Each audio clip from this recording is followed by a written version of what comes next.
England in 1819 by Percy Bysshe Shelley. An old, mad, blind, despised, and dying king.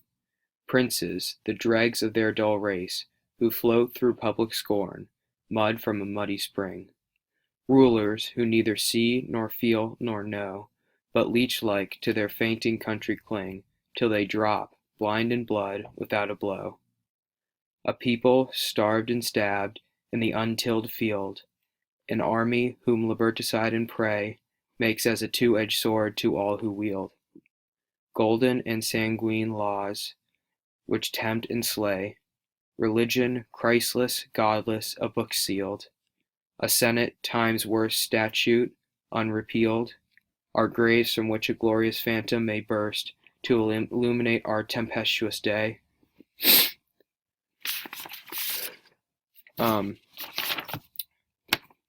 So, any words that are confusing, there's despised,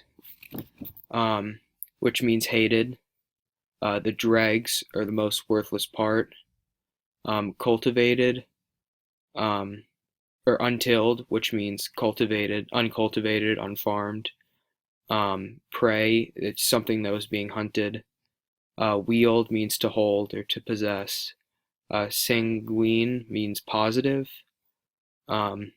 Unrepealed means remaining in effect or was not taken out of effect. And tempestuous is a strong or conflicting emotion.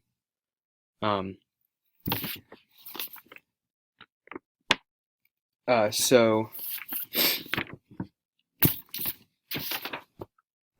the structure of the poem, there are 14 lines. There's an A, B, C, D, C, D, E, F, G, G, rhyming, with the couplet, the G, G at the end, which shows that this is a Elizabethan sonnet.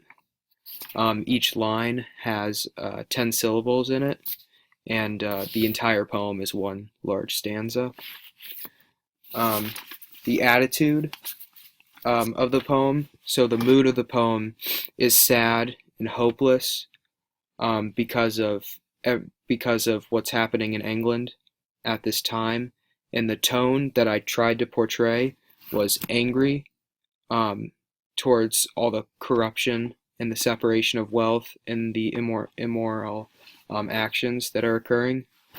The literary devices on line 3, it says, mud from a muddy spring.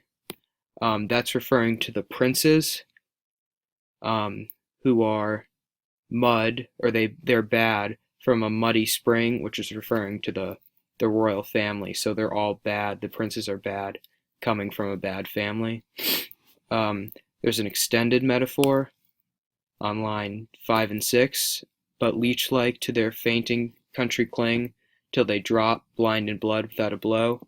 This is saying that the kings and the princes, all the wealthy, are leeches, and they're sucking the wealth or the blood out of the country and killing it. And the country, when the country dies, the leeches or the wealthy have taken out of it, and then have taken all the wealth out of it. And without a blow means they're not killed; they have taken all the wealth out.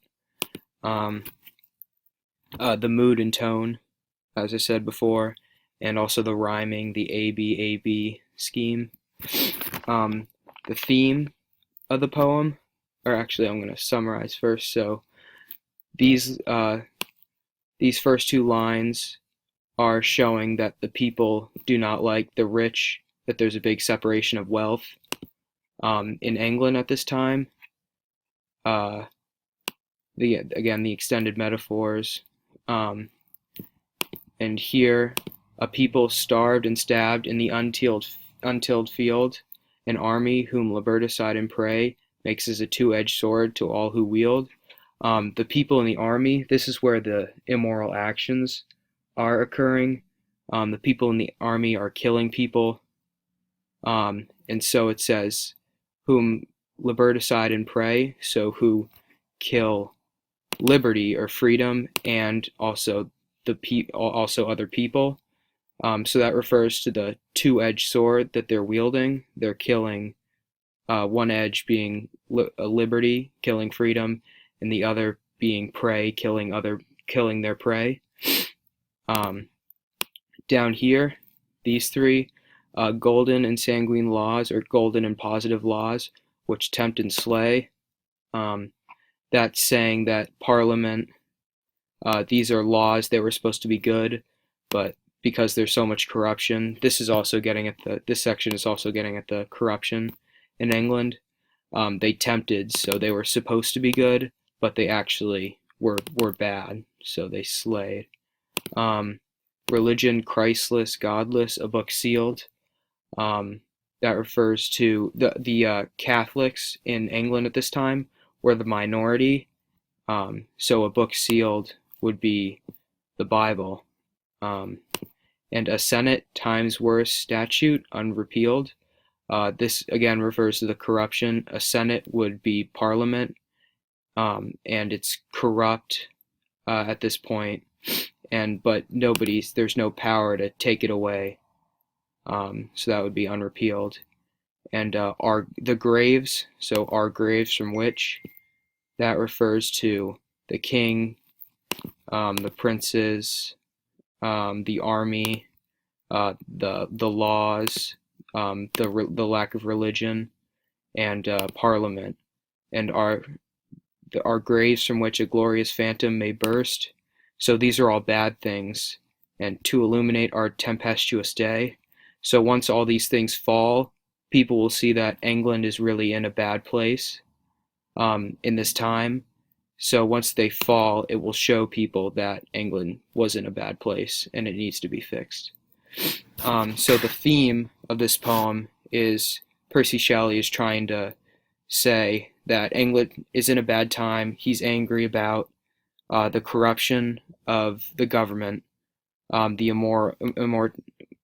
immorality of the army, and all the killing, and the separation of wealth between the wealthy and the kings and the princes to the peasants, the regular people who are very poor.